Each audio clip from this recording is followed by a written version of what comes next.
Hey guys, this is Bharadwaj with PhoneArena.com and this is the video review of the Xolo Q1100. Xolo's first smartphone in the Q-Core series to feature a quad-core Snapdragon 400 processor. The phone has the same 5-inch IPS display with a resolution of 1280 by 720 pixel at 294 ppi of pixel density, similar to the Q1000 and the Q1000S. It goes head-to-head with the Samsung Galaxy Grand 2 since it is powered by a similar Snapdragon 400 processor. It also lies in the similar price range of the Moto G. So is the Xolo Q1100 worth the price? Let's find out. The IPS display is based on one glass solution technology, so it offers vibrant color output. Brightness seems low in the auto mode, resulting in poor sunlight legibility, but you can adjust the brightness manually. But again, it drains the battery. It is to be noted that the screen is also highly reflective and is prone to fingerprints. There is an earpiece on top along with a 2 megapixel front facing camera, and it also has the usual proximity and ambient light sensors and a LED notification light. There are the usual capacitive touch buttons for menu, home and back below the display. These are backlit and offer haptic feedback. There is a small chin below the bezel, and there is also a tiny microphone hole just above the chin.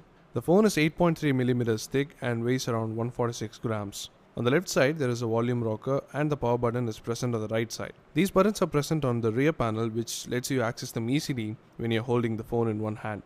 Both these buttons have chrome finish, so they perform and look really good. The phone has a plastic back cover with matte finish, so it is a bit slippery since the cover extends to the side of the phone. The phone has a 8 megapixel camera with LED flash and also has a secondary microphone as well just above the camera module. It is a BSI 2 sensor for better low-light imaging, but the images were just average. It had autofocus issues in some macro shots, but the images were pretty good. Low-light shots had a lot of noise, but that was expected. The camera UI though is a bit different from other Xolo phones with the MediaTek chips. There are a lot of new features. Some notable features include histogram, option to adjust saturation, contrast, sharpness, ISO, and enable red eye reduction. The LED flash was good and was not overpowering. Xolo plans to introduce its Camera Hawk feature in an upcoming OTA update that would bring a new UI with a visual representation of all these features. Since the phone has a secondary microphone, the audio is crisp, and the phone can also record videos at 1080p Full HD resolution. Even the 2 megapixel front-facing camera can record 720p videos. You can choose between 3 video encoders, H.264, MPEG-4 and H.363, and you can also switch between AMR-NB and AAC audio encoders. Overall, we found the video quality to be pretty decent. You can remove the plastic back cover easily, but it is a bit hard to replace it since it needs to be locked perfectly. The phone has 2 normal SIM card slots, a microSD card slot to expand, and a 2000 mAh removable battery.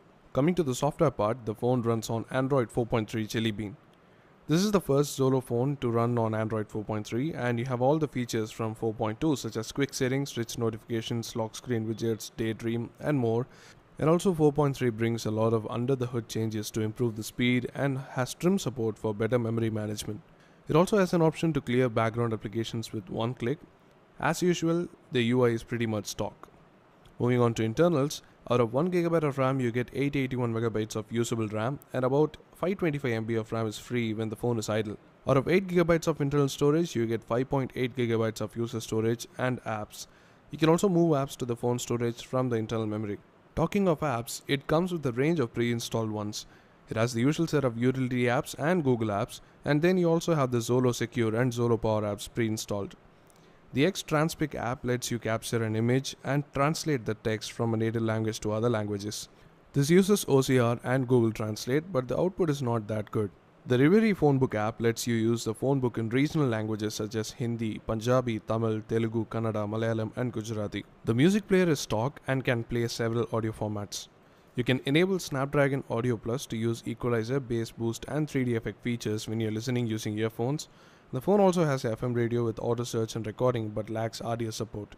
Audio from the loudspeaker is decent, but we found it could be better, and audio from the in-ear earphones is pretty good. The default video player can play videos in a range of formats in Full HD 1080p resolution smoothly.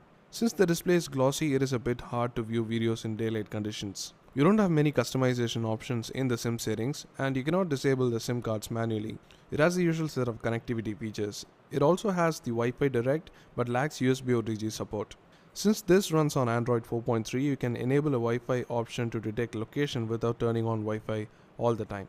The phone is powered by a 1.4 GHz quad-core Snapdragon 400 processor with the Adreno 305 GPU. The phone doesn't lag a lot thanks to the faster processor and the Android 4.3 OS.